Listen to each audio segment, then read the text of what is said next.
Fala galera do Dinastia, eu tô aqui hoje com o Jorge Luiz Rocha, um dos criadores do Sereias e um protótipo também que a gente vai conversar com ele sobre, que nos deixou muito interessante.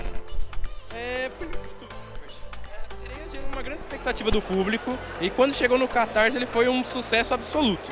A gente queria saber de você, qual foi a inspiração do jogo, seja pela jogabilidade ou pelo visual dele?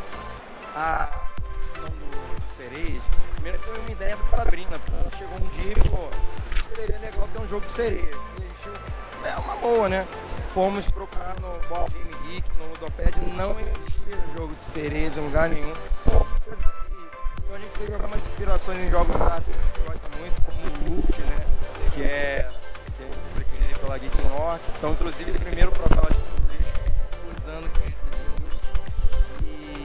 e aí a gente começou a perceber que tinha um potencial de prezar pela diversidade, pela representatividade da figura feminina. Sobre a forma de pré-venda foi via Catarse, né? Quais as motivações que vocês tiveram para essa escolha? E se foi a primeira vez que você trabalhou com essa ferramenta, você já tinha trabalhado antes?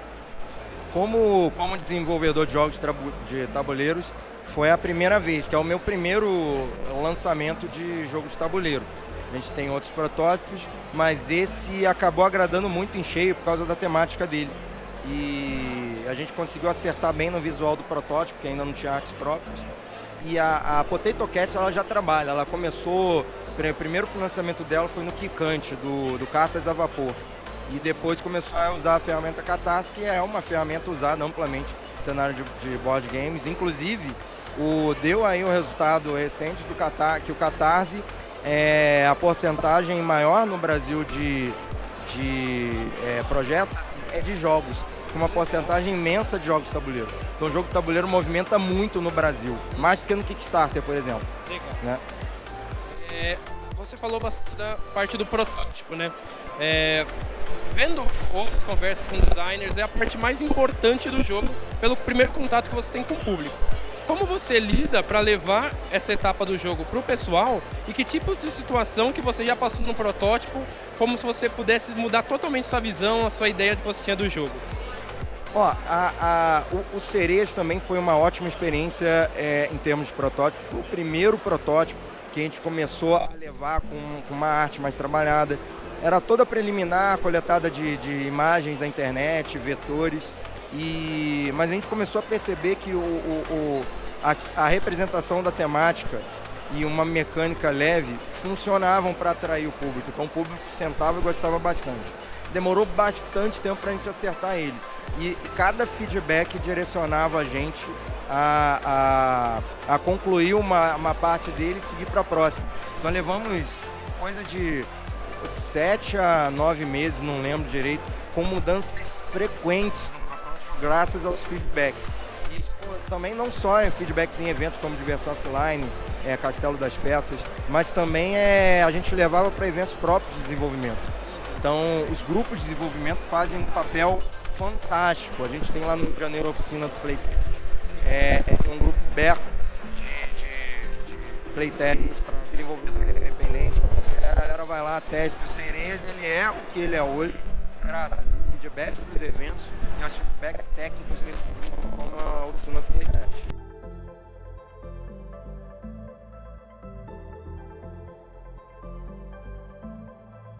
Surgiu, na verdade, de uma demanda, né? Porque o Castelo das Peças, lá no Rio de Janeiro, o Chamut é o organizador e ele gosta muito de jogos postais, ele gosta de microjogos. Então ele pediu para mim e para a Casa do Goblin, né? Que é composta por vários desenvolvedores lá do Rio de Janeiro, como eu, a Sabrina do Vale, o Sanderson Virgulino, a Andresa Farias, o Leandro Pinto, o Rodrigo Deus. Então ele pediu para a gente, vocês queriam fazer alguns jogos para eu publicar no meu flyer, para a gente fazer uma edição colecionável? A gente falou, show de bola, vamos lá. Aí a Sabrina chegou um dia e falou, pô, a gente podia fazer um jogo do Choque de Cultura. Aí a gente falou, caramba, é mesmo, porque a gente adora os caras, é fantástico. E aí ela falou, a gente podia fazer o jogo do Julinho, que é o Taquara Castelo. Mas ela não fazia ideia, ela só falou, eu quero esse jogo, eu queria fazer esse jogo. Aí a gente sentou e pensou e saiu. Aí na hora que ela falou, eu comecei a pensar numa mecânica. Pô, podia ser um jogo em que cada jogador é uma van e está circulando pela cidade. E as vans nem sempre seguem um itinerário muito retilíneo, né? Ela quer pegar passageiros, então é isso que acontece no jogo. Todas elas têm que chegar ao terminal Castelo, que é no centro da área de jogo, mas até chegar lá o passageiro que quer ir para o Castelo mofa. Então a gente traçou essa mecânica e fez uma versão simples, pensando uma versão mais complexa, que tenha já mais interação, que apresente mais referências. E como ele não é um jogo licenciado, né? Ele é um jogo de fã. Sim. Que acabou que a gente percebeu que fez um sucesso enorme a versão. É impressionante, foram 400 downloads do PNP que a gente botou no site da Ludopédia. Então nunca a gente imaginou que ia ter um impacto desse. Mas na verdade a inspiração foi porque a gente gosta muito e teve essa distribuição esse ano e no ano passado dentro do Flyer. A gente deu uma melhorada no jogo, inclusive ele está por aí no evento. O pessoal da Casa do Goblin tá com ele, eu tô com ele, porque o pessoal já veio me perguntar. Eu quero ver o Taquara Castelo, né? Então é outro jogo meu e da Sabrina que a gente espera continuar com ele para fazer ele virar um jogo mais robusto. E a gente tá sedento aí pelos feedbacks dessas pessoas do Twitter aí que começaram a jogar loucamente. E a gente tá muito feliz com isso.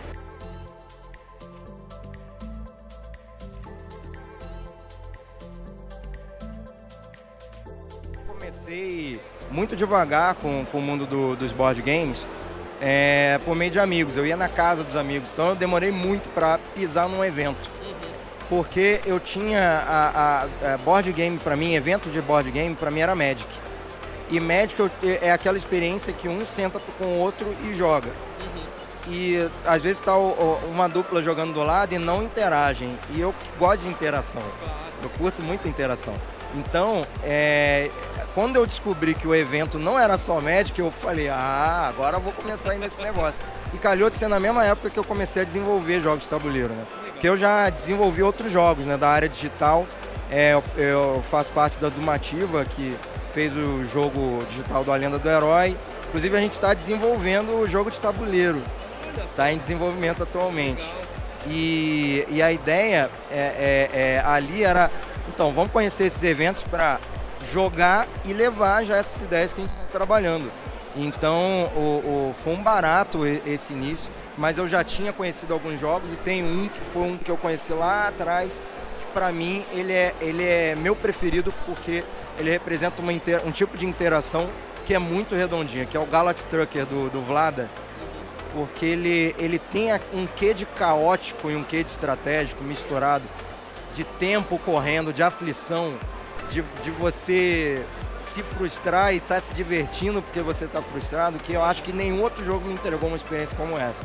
Eu já joguei jogos brilhantes, reconheço que são muito bons, mas esse até hoje é ainda meu top 1, porque ele tem essa experiência única que eu acho que não encontrei em nenhum outro.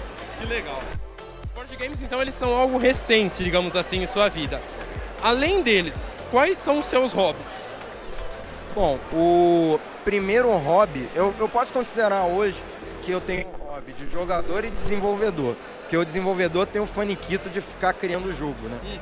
A gente conhece alguns desenvolvedores que pegam isso e levam ao extremo. Qualquer coisa quer fazer jogo. Outro dia dei parabéns para um desenvolvedor e falei, de sacanagem, faz aí um jogo de aniversário. E a pessoa já começou a pensar, eu não sou assim, mas eu tenho certo faniquito. Mas meus outros hobbies estão relacionados muito ao mundo digital, gosto muito de videogame, sou nintendista, adoro tudo que sai da Nintendo.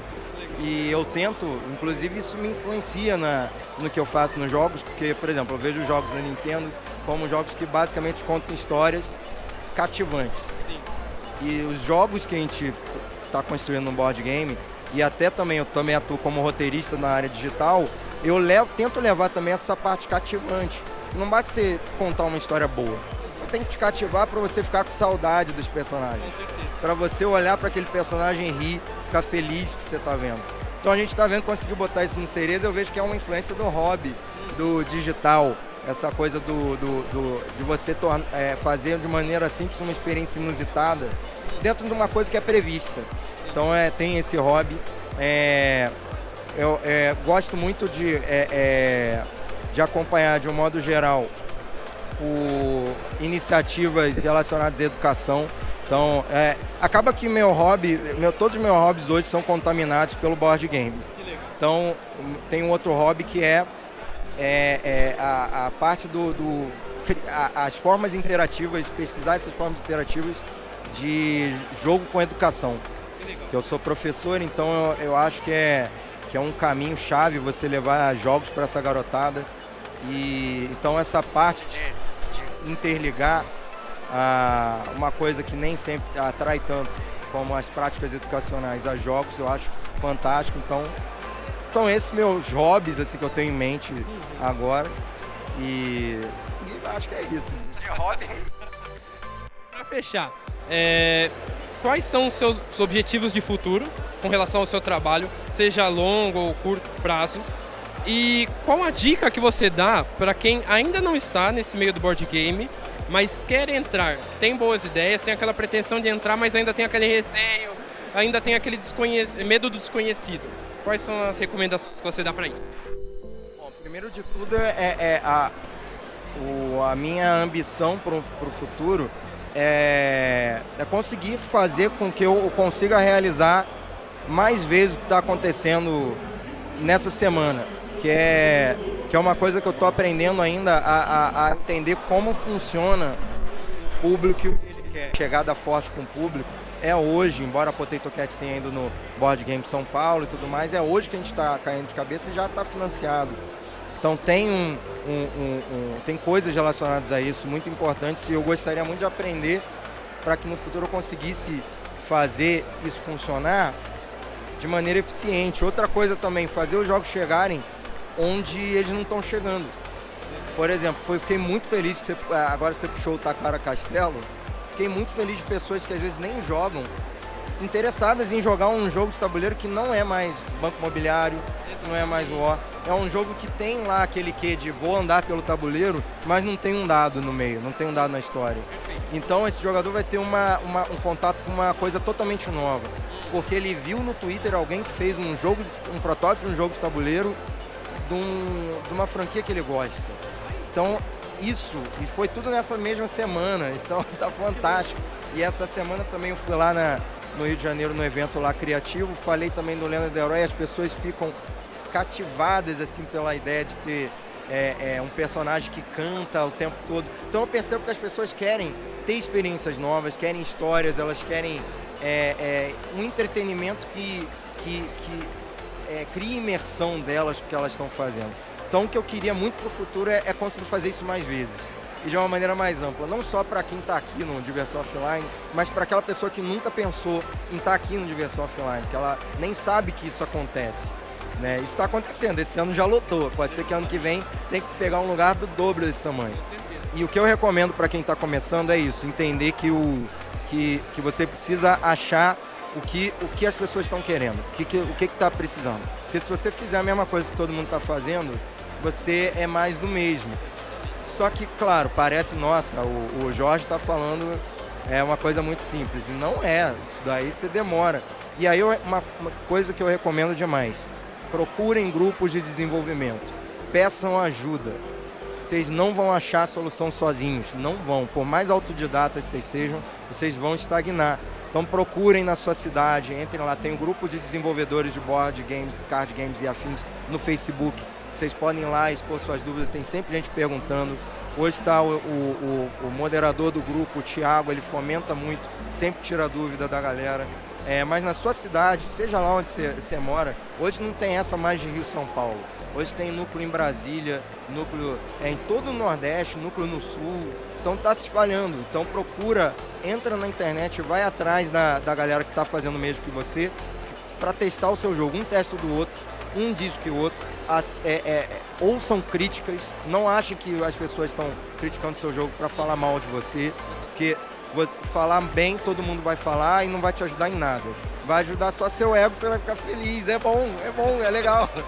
É legal pra caramba, mas você não precisa disso no começo. Você precisa de alguém que seja crítico e alguém que fale. Ele não precisa entender às vezes do jogo. Então você tem que olhar para a pessoa e perceber que ela não tá gostando, ela não está entendendo. Então às vezes você precisa mexer naquele seu jogo. Mas não tem uma fórmula mágica. E a grande fórmula mágica para desenvolver hoje no Brasil é pensar coletivo, pensar que você faz parte de uma comunidade e você precisa dela e ela também precisa de você.